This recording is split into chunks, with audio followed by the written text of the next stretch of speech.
Hello there, a very good evening and welcome to another edition of Primetime News on TV1. I'm Charlotte Benedict for the News First team. And I'm Naveksha Gunasekar. We start off by taking a look at your headlines for tonight. Who is Sonic in the Easter Sunday terror attacks? Where is the DIG who ordered the release of a lorry in Galanigama? Opposition leader says SJB-led government will reveal the truth about the Easter Sunday terror attacks. අනිවාර්යෙන්ම මහමොලකරුවෙක් හිටියා. ඒ මහමොලකරුවගේ අනුවර්තනාවය අබුහින්. මෙතන පට්ටපල් බොරු කියන්න එපා. මට ඉන්ටරප්ට් කරන්න එන්න එපා හලෝ. කතාවගෙන ඉන්නවා.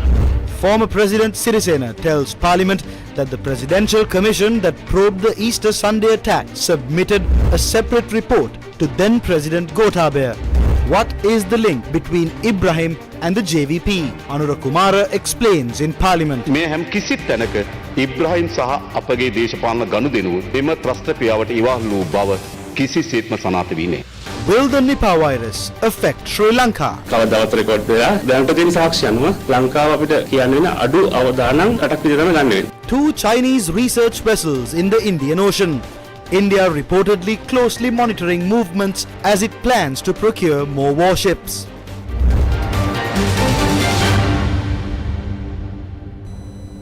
Starting off with a look at those stories in detail. Sri Lanka's opposition leader Sajid Premadasa stressed that Naufer Maulavi is not the mastermind behind the 2019 Easter Sunday terror attacks. In his address to the Parliament, he pointed out several red flags with regard to the brutal terror attacks.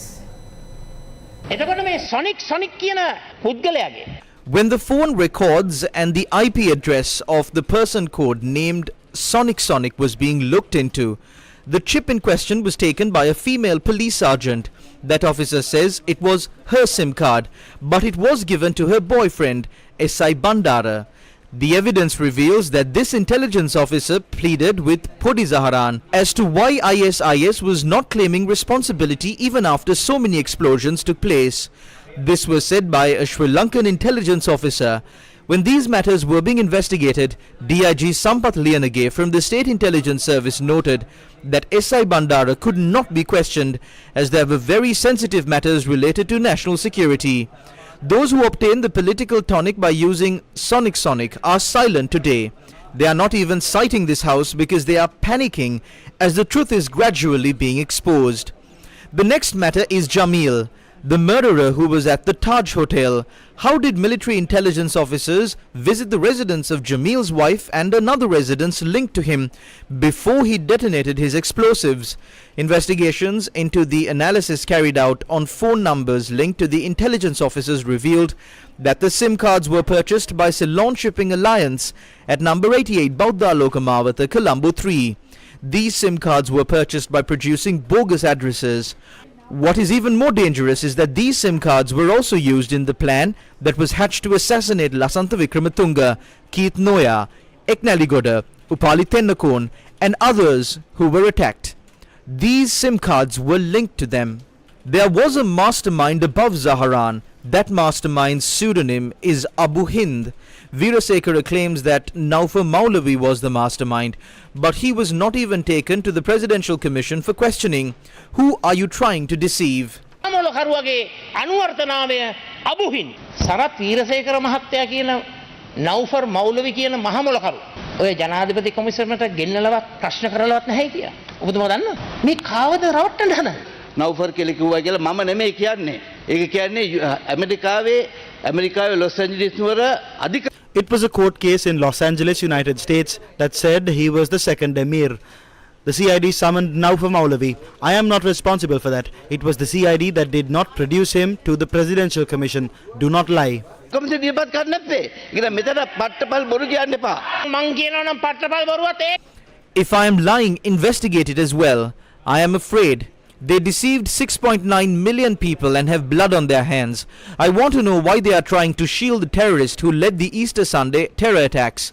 Do not disturb me. ඉන්නවා. ගැලනිගම exit එකට ලොරියක් එනවා. පිටිපස්සෙන් එනවා V8 එක. ඉස්සරහින් එනවා cab එක. A lorry reportedly reached the Galanigama exit and it was accompanied by a V8 in the rear and a SUV in the front. They were stopped in Galanigama for an hour. Then the DIG in charge of the Western Province orders the release of the lorry. The bombs were manufactured at a guest house in Panadura. This must be investigated. Moreover, 2 Indian counterpart agencies had sent WhatsApp messages. Unfortunately, all these messages were deleted. Investigate this and reveal the truth. All those linked to this government have blood on their hands. I don't want international investigations to be the first option. However, if the local options are corrupt, then we need to have an international inquiry. If you cannot do it, we will do it with our government, serve justice and fulfill our duties. We will not engage in political persecution. අත්‍යන්ත පරීක්ෂණයක් ඕන ඔබතුමන්ලට ඒක කරන්න කොන්දක් නැත්නම් අනිවාර්යෙන්ම අපේ රජයක් තුල යුතුයකම් ඉෂ්ට කරනවා සත්‍යය හොයනවා හැබැයි දේශපාලන දඩයන් කරන්නේ නැහැ මේකේ දේශපාලනයක් ගෑවිලා There is no politics, but religious extremism involved in this. You spoke about Sonic. It is a police code name. Any person working in intelligence knows about it. A person who understands Arabic was assigned to it. The FBI said that a Sri Lankan linked to this was in Turkey. This person, Sonic, was assigned to deal with that person, and it is he who managed to bring Matale Zaharan to Sri Lanka. ඔබතුමා පොඩ්ඩක් පැහැදිලි කරන්න ඇයි ඒ ආව අප්‍රේල් Why was that person brought on the 15th of April? Why didn't ISIS claim responsibility over these attacks? ඉතින් ඒක ඒ වෙලාවේ ඒකලා හිටපු CID ප්‍රධානිගෙන් අහන්න අපෙන් අහන්න එපා දැන් ඒක වෙලා ඉවරයි. Former President Maithripala Sirisena, speaking in Parliament today, said that in January 2019, he had clearly instructed officials who attended the Security Council meeting to arrest Zaharan Hashim. Speaking in Parliament during the debate on the Easter Sunday attack, the former president said that he is being targeted and criticized during the debate in Parliament. කතා කරපු සෑහෙන පිරිසකගේ ඉලක්කය Many of those who spoke today targeted me. They said that I am to blame. That is because the cabinet spokesperson that I appointed in my government came out the day after the bomb blast and said that the president had travelled overseas knowing about this and that he is to blame for all of this. In the judgment delivered by the 7-judge bench, including the Chief Justice, it clearly says that no official of the intelligence unit, security forces or the police informed me about this. Some say that I didn't even direct officials to arrest Zaharan when the Security Council met. Does the president have to intervene to arrest a person who has a warrant issued for his arrest since 2017? There are people to nab him. At the Security Council meeting in January 2019, I questioned the officials there as to why they couldn't arrest this man for so long. මෙච්චර කියලත් මේ මිනිහව ඇයි තාමත් අත්අඩංගුවට ගන්නේ නැත්තේ කියලා. The former president also made a revelation regarding the report of the Presidential Commission appointed to investigate the Easter attack. Gotabaya ජනාධිපතිතුමාට මේක බාර දෙනකොට When this report was handed over to Gotabaya Rajapaksa, a separate file was handed over to Gotabaya Rajapaksa and he was informed not to hand this over to the Attorney General or anyone else. Only you should look at it.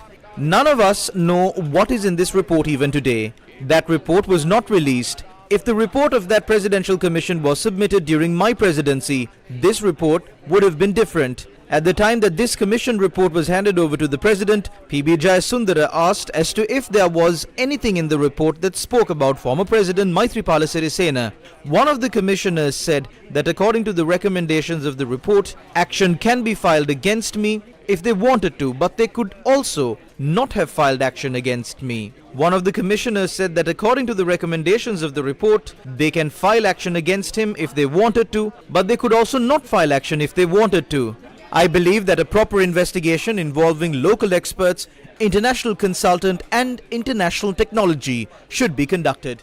තාක්ෂණික උපකරණ හරහා පරීක්ෂණයක් කිරීම තමයි සුදුසුයි කියලා මම කියන්නේ මේ රටට වෙන කාටවත් මේ එක එක වැඩවලට බහින්න දෙන්නේ නැතුව.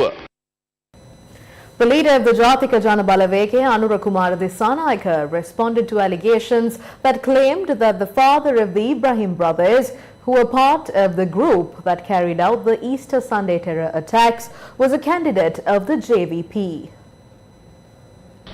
He was in the 2015 JVP national list and was also a well-known businessman in the country. I recall then President Mahinda Rajapaksa presenting him with awards as well. As Industries Minister G.L. Piris also presented him with accolades. Late Prime Minister Ratnasiri Vikramanayake also presented him with awards. In 2015 there was a case filed against him with the district court. The lawyer who appeared for him in this case was Ali Sabri. Therefore, we cannot claim that he was connected to this act of terror. Ibrahim was detained and interrogated by the CID for more than 2 years. Never was there any expose about a link with us or our movement. He is currently out on bail. However, there was no records of any connections in the investigation. The Valaugoda report and the Parliamentary Select Committee report exist. Never have those mentioned that Ibrahim and our political programs were linked to this act of terror. සනාථ වී නෑ. ඔබතුමා දැනගන්න හඳ බබලනකොට තමයි නරි හූ කියන්නේ බල්ලු පුරන්නේ. When you leave insults, bear in mind that you fall to that level. ඉතින් එතුමා දැන් බිරුවා හඳට. දැන් එතුමා බිරුවා හඳට ගරු මන්ත්‍රීතුමනි. හිටපු ජනාධිපති It must be made clear that former President Maithripala Sirisena is the party that failed to prevent these attacks. Today he represents the government. Then Prime Minister Ranil Wickremesinghe also cannot evade this. They don't care what happens to the people or the country. But Ranil only wants the post of Prime Minister. Today he wants the post of President. Then Prime Minister Ranil Wickremesinghe is also responsible for the Easter Sunday attacks, and he too is in the present government. A serious allegation was raised against the Chief of Intelligence, who is also in the government. There is also a serious allegation against the former Chief of State Intelligence, and he too is with the government. This is the group that failed to prevent the attacks. The group that failed to prevent the attacks and the group charged with the crime are both in the government. Allegations are made against Pillayan, and he is now a state minister in the government. So who should we approach to serve justice? If we are seeking justice with this president, this government, and all of these officials in place, that is an insane request. The state minister says that Sonic is an intelligence officer. So what is the objective of this intelligence officer wanting to place the blame on ISIS? Interestingly, soon after the attacks, the pledge by this group is broadcast in India. How did this video reach them? These are matters that we need to know. A video ගියේ කොහොමද? අපි දැනගත යුතු කරුණු. நீங்கள் மறந்திருக்க மாட்டீர்கள் என்று நம்புகிறேன். I believe you have not forgotten the fact that when you were in politics and when we split from the LTTE, we were given weapons via your group. So did you give those weapons and bombs to catch those from your group who were arrested and released on bail? உங்களுடைய பழைய தோக்குகளை வெடிகுண்டுகளை පළමුවෙන්ම ප්‍රතික්ෂේප කරනවා. I reject the claim that weapons were given by us. This is wrong. We engaged in armed politics. That is over now. It can be investigated at any time. However, 3.5 million rupees was released from the accounts of the intelligence agency to maintain Pillayan's group. Is that happening even now? They worked with a paramilitary group. Military සංවිධානයකට වැඩකටයුතු කරනවා. Here's a look at some other revelations that were made during the debate in Parliament on the Easter Sunday attack. මට මතකයි බෝම්බේ පුපුරපු දවස. I recall the day of the attacks and accompanying him to the Defence Ministry. The door was not open for the Prime Minister. We were seated in an outside room and security officials told us to wait. Thereafter, all officials were summoned to the Prime Minister's office, and by 6 in the evening, the remaining terrorists had killed themselves before the arrests were made. ඒ අය සියදිවි හානි කර ගැනීම සිදු වෙලා තිබෙනවා. Channel 4 එකේ කියලා තිබ්බේ The Channel 4 program confirms what is mentioned in the report of the Presidential Commission of Inquiry. 2 days before Lasantha was assassinated, Sirasa was attacked with claymore mines. Can any normal terrorist acquire claymore mines? There was contribution from certain elements in the military illegally. Claymore mines were used to attack Sirasa. 2 days later, Lasantha was assassinated. ඝාතනය කෙරුවේ. ඉතින් මේවා හොඳට ගැලපෙනවා. මේ Channel 4 කියලා කියන්නේත් ගරු මූලාසනයේ මන්ත්‍රීතුමනි. The Channel 4 program is a mere contract to destabilize the country that is recovering. Although Channel 4 is overseas, the screenplay and the recording was done by a local channel. Former MP Sarat Kongage said that it was a journalist from Sirasa who invited him to appear for an interview in the Channel 4 video. So we need to trace this link. මොකක්ද අවශ්‍යතාවය? Health authorities across the world have expressed concern over the emergence of the Nipah virus in several states. Now, what is the Nipah virus and how does it affect Sri Lanka? This is a News First special report.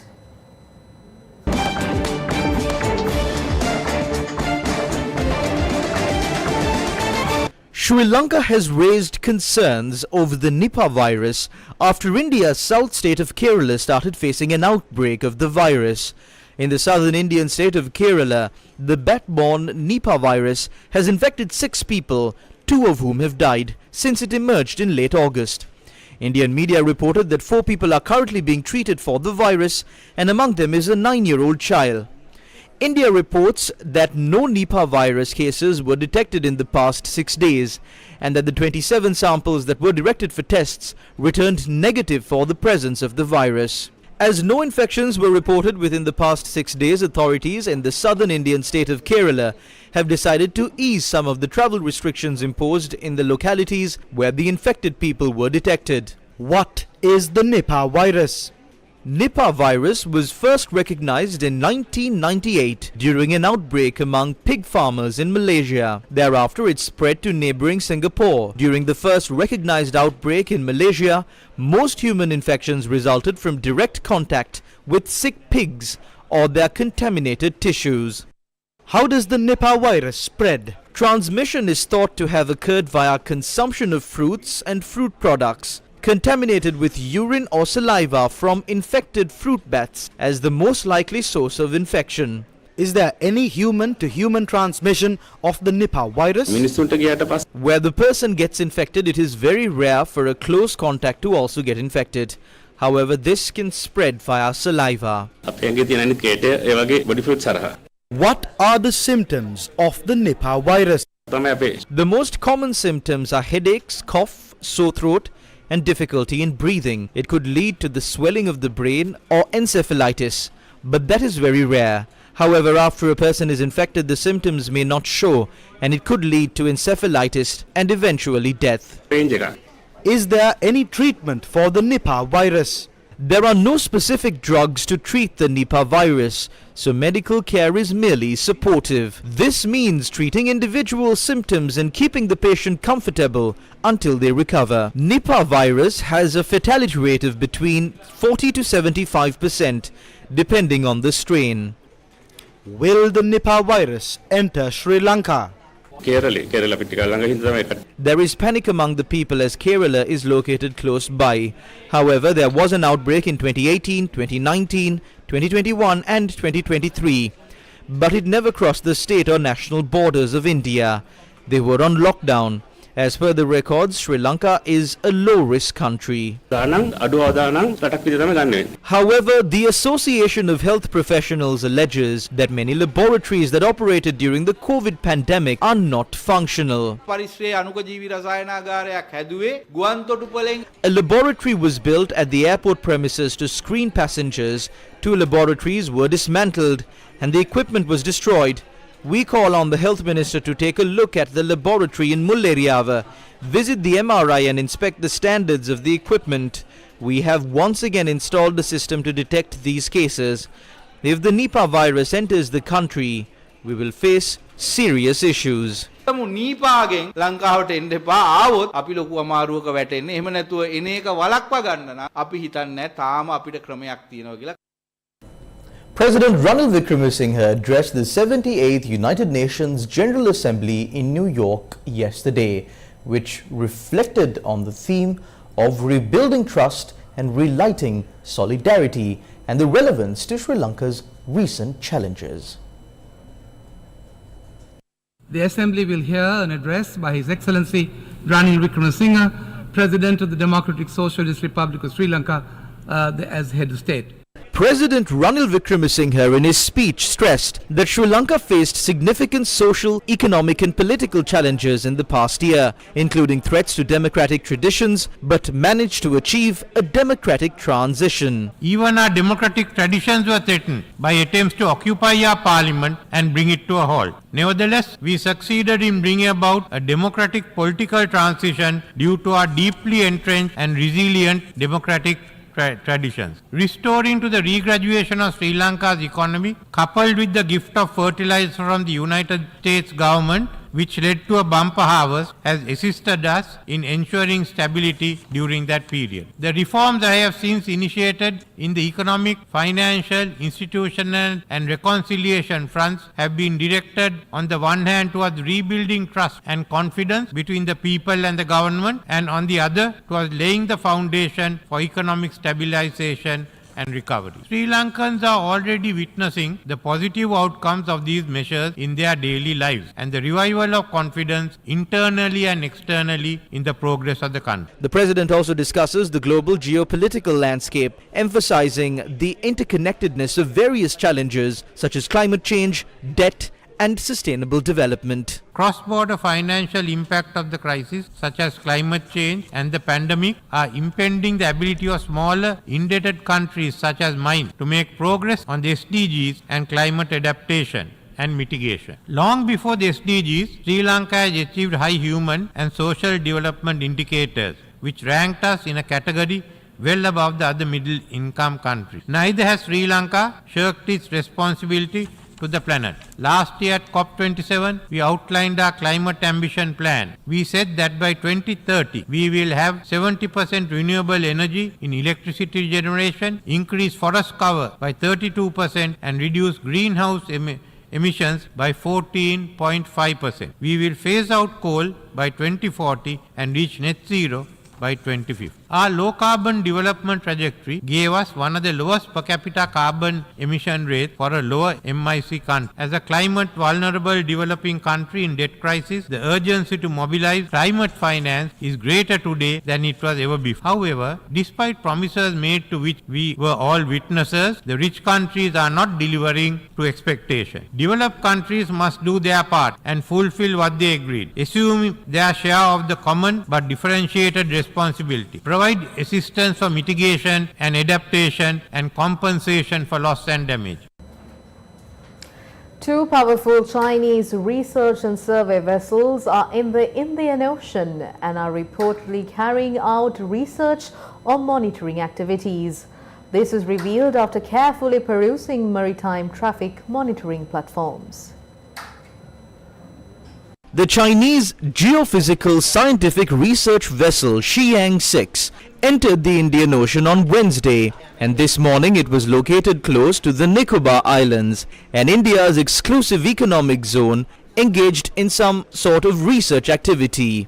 The Xiang-6 had indicated that it was operating with restricted maneuverability. The term restricted maneuverability means the vessel cannot keep out of the way of another vessel, and this is a signal that the Xiang-6 had issued to other nearby vessels. At the same time, it is now reported that China's satellite tracking vessel Yuanwang-5 is also in the Indian Ocean close to the Java Island and is closing in on the 90 East Ridge. The Yuanwang-5 had reached the Indian Ocean region from Singapore. China's satellite tracking vessel Yuanwang-5 visited Sri Lanka's southern port Hambantota in 2022, and it led to a diplomatic level issue with India. At the same time, media reports suggest that another Chinese vessel, the Xiangyang Hong 3, is also reaching Sri Lanka. India is charting an ambitious course to bolster its naval might in the Indian Ocean region, primarily to counter China's expanding presence in the area. The Indian Navy has unveiled a comprehensive plan to transform into a 175 warship powerhouse by 2035. It is also reported that given the increase in maritime traffic of Chinese vessels in the Indian Ocean, China has launched its Cambodian Navy base project. The Hindu newspaper reported that India will invest a mammoth amount of money to purchase 68 warships. Stability should not come at the sacrifice of the values of freedom of expression. This is a statement made by the US ambassador to Sri Lanka at an International Peace Day celebration.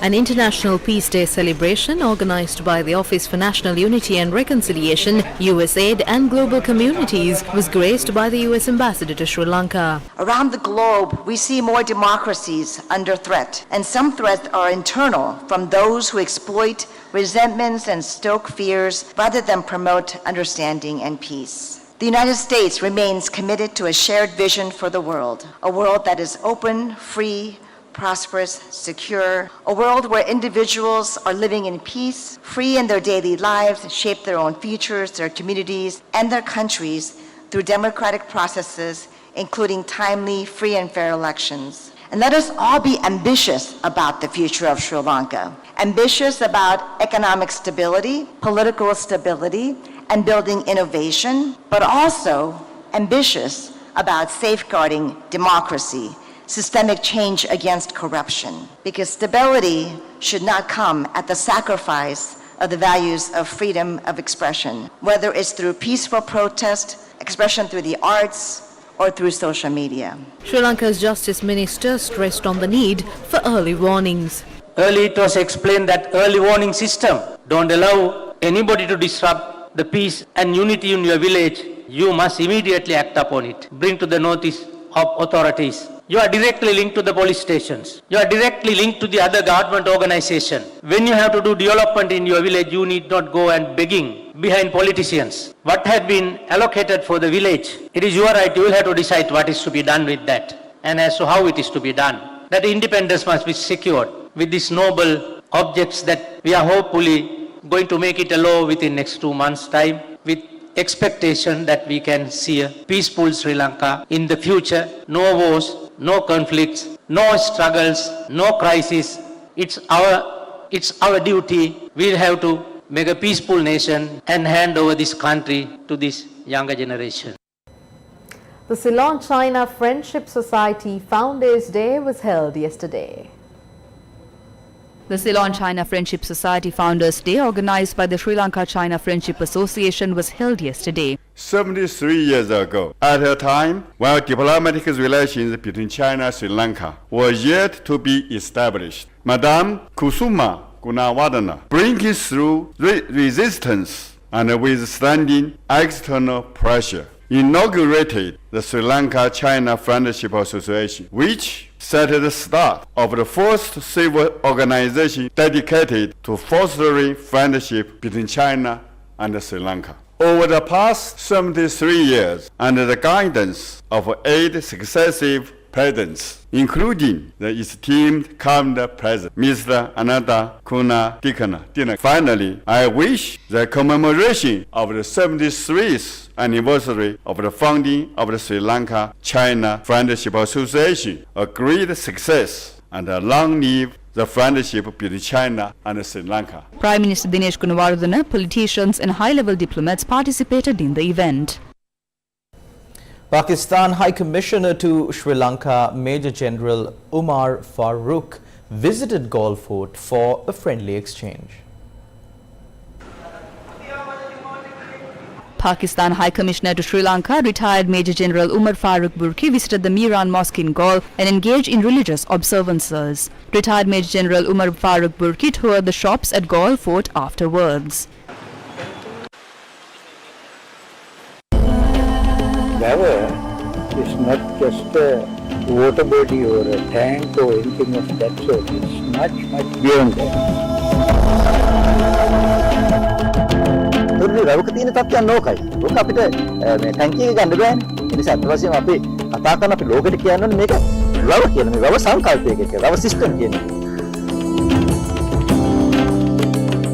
It has been time tested for some time, thousands of years. They tested it and they found that that is working. Sri Lankan heritage offers a much deeper, longer lasting solution. Gavers weren't built in a day. It will take time, but the solution is permanent.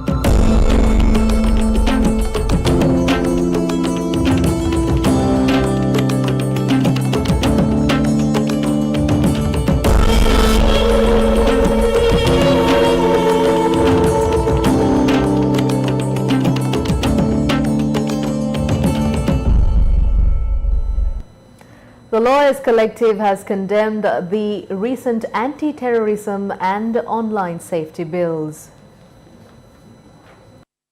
The Lawyers Collective condemns the latest version of the anti-terrorism bill and the online safety bill gazetted in September 2023. The Lawyers Collective says the government of Sri Lanka has failed to respond to the serious and fundamental concerns raised about the anti-terrorism bill gazetted in March this year. It also says that the government failed to adopt any transparent and accountable process through which the bills were explained, justified, and robust public consultations facilitated before they were gazetted. The lawyers' collective calls for the immediate withdrawal of the two bills and also calls for the adoption of a transparent process of consultative lawmaking and the proposal of executive and legal measures that are proportionate and responsive to the needs of the people. An event was held at the University of Jaffna focusing on the approach to sustainable soil use. Professor at the Institute of Agriculture of the Tokyo University of Agriculture and Technology, Dr. Koki Toyoda, delivered the keynote address.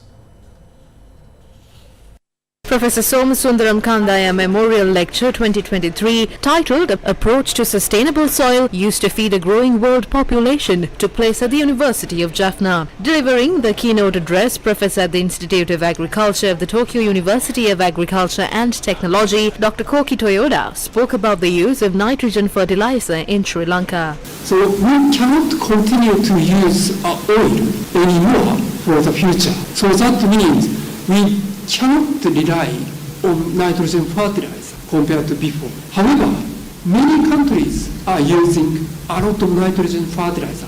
So you can see, number one is China, number two is Korea, number three is Vietnam. So Asian countries are relatively using a lot of nitrogen fertilizer. How about in Sri Lanka? Sri Lanka is 54 kilogram nitrogen per unit per hectare. So this is not so high compared to China or Korea. But this is not so low like Australia or Argentina. And this data shows the average for the last 50 years. What we can say is Sri Lanka.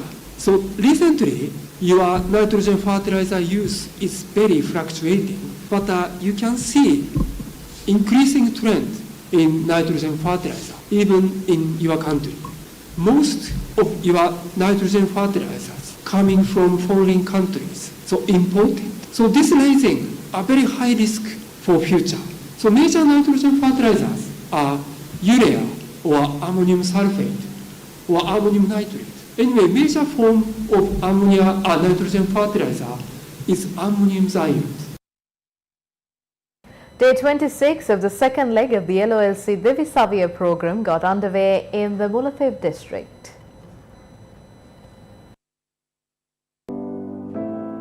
The second leg of the LOLC Divisavya program will provide school books and stationery items to schools with less than 100 students. Students will be provided school books and stationery for a period of 1 year under the program. This Worthy initiative is a collaboration between the LOLC group and the Ministry of Education.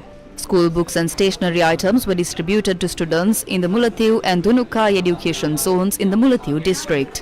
1,346 students from 20 public schools were given school books and stationery free by the LOLC Divisavya program. School books and stationery items were distributed to students of the Tunukai Tamil Vidyalaya, Eswaran Vidyalaya and Muthuvinagar Tamil Vidyalaya. School books and stationery items were also distributed to students from the Periyapuliyan Kulam Tamil Vidyalaya, Odu Sudan Government Tamil Vidyalaya, Karuvelan Kandal Government Tamil Vidyalaya and the Kolampurippu Government Tamil Vidyalaya.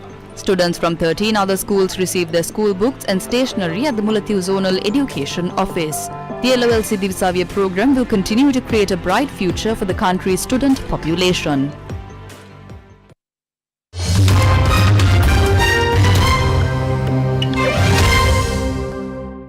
Some news from overseas now. Canadian Prime Minister Justin Trudeau has reiterated that there are credible reasons to believe that Indian agents may have been behind the murder of a Sikh separatists on Canadian soil. He first made the allegation on Monday, which India has strongly rejected, calling them absurd. Amid the rising tensions between India and Canada, US State Department's Hindustani spokesperson Margaret McLeod emphasized that the US has their own relations with India and Canada, noting that both are important for the United States. Earlier, spokesperson for the White House National Security Council Adrian Watson rejected reports of the US rebuffing Canada after the latter accused the Indian government of being behind the assassination of Sikh separatist leader Hardeep Singh Nijjar. US National Security Council spokesperson John Kirby said serious Various allegations were levelled by Canadian Prime Minister Justin Trudeau against India in the killing of Nijar, adding that the US wanted the matter handled in a transparent way. Indian Minister of External Affairs spokesperson Arindam Bagchi said that the allegations made by Canada regarding the potential links of India being behind the killing of Khalistani extremist Hardeep Singh Nijjar are politically driven. Yes, I do think there is a degree of prejudice here, They have made the allegations, they have taken action on them. To us, it seems or it appears that these allegations by the Government of Canada are primarily politically driven. No specific information has been shared by Canada on this case, either then or before or after. We have, as we have said, or I think we've been made very clear, we are willing to look at any specific information. We have conveyed this to the Canadian side, made it clear to them that we are willing to look at any specific information that is provided to us. But so far, we have not received any such specific information. Bilateral relations between India and Canada have hit a sharp downward spiral after Prime Minister Trudeau on Monday alleged that Indian agents were behind the shooting of Hardeep Nijjar. Nijjar, the chief of Khalistan Tiger Force, a Sikh extremist organization banned by India and a designated terrorist, was killed in a targeted shooting at British Columbia in Canada in June 2018. India, however, rejected the allegations by the Trudeau administration, terming them absurd and motivated. State Minister of Rural Road Development Sivanesature Chandrakanthan, speaking in Parliament today, revealed the names of those who supported him while he fought as a LTTE leader during the North-East conflict. Now, these revelations were made during the parliamentary debate on the Easter Sunday attack.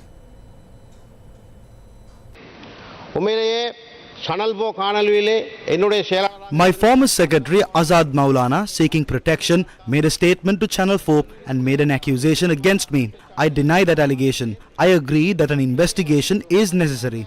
I will extend my full support to conduct an investigation on this matter. I also gave evidence to the commission appointed by the President after the incident. I told the commission the views of the extremist groups who were with me while I was in prison. I informed the commission of what they told us after the attacks as well. Zaharan provided training for his group before the attack. Such incidents shouldn't repeat in the future. It is important that police and our intelligence forces remain strong. The opposition and other factions are trying to destroy this, alleging that I am a former LTTE member and trying to silence me. In the past, Premadasa gave us guns. I fought and Mahinda Rajapaksa supported me. Sarat Fonseca gave me guns and money. JVP supporters also gave us bombs and guns. That is true. In order to build this country, if someone has done wrong, they should be punished. I am even ready to go to the gallows.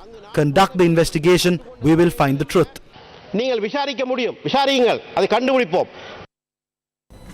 That's a wrap of Primetime News on TV1 for tonight. For all these stories and much more, visit our website, that is www.newsfirst.lk. Thank you for watching. Good night.